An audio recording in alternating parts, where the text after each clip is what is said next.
তো বন্ধুরা এসে গেল ওপোর রেনো 14 সিরিজের নতুন স্মার্টফোন, যেখানে তোমরা পেয়ে যাবে 3.5x টেলিফোটো ক্যামেরা, যেটা 50,000 টাকার মধ্যে কোনো ফোনেই নেই। তার সাথে 120x digital zoom, 4K HDR 60 FPS record করতে পারবে ফ্রন্ট এবং ব্যাক ক্যামেরায়। এর সাথে এআই এর প্রচুর ফিচার এখানে থাকবে, AI recompose, AI perfect shot, AI flash photography. এর মধ্যে প্রসেসরও যেটা দিয়েছে মিডিয়াটেক ডায়মেনসিটি 8450, যেটা 1.6 অন্তত স্কোর নিয়ে আসে। তো গেমও এখানে খুবই স্মুথ চলবে। আলট্রা লার্জ ব্যাটারিও থাকছে 6200 mAh উইথ 80 ওয়াটের সুপারভুক charging. AI nano dual cooling system এখানে থাকছে, যেটা 5300 ভেপার কুলিং চিপবার সিস্টেম। তার সাথে এটাতে strong aerospace grade aluminium metal body থাকছে।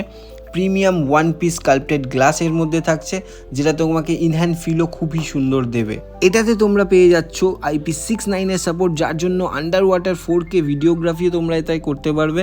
প্লাস এখানে রিভার্স চার্জিং, ওয়্যারলেস চার্জিং সমস্ত কিছু অ্যাভেলেবেল থাকছে। সো এটা একটা কমপ্লিট ফোন, নিশ্চয়ই তোমরা চেক আউট করতে পারো।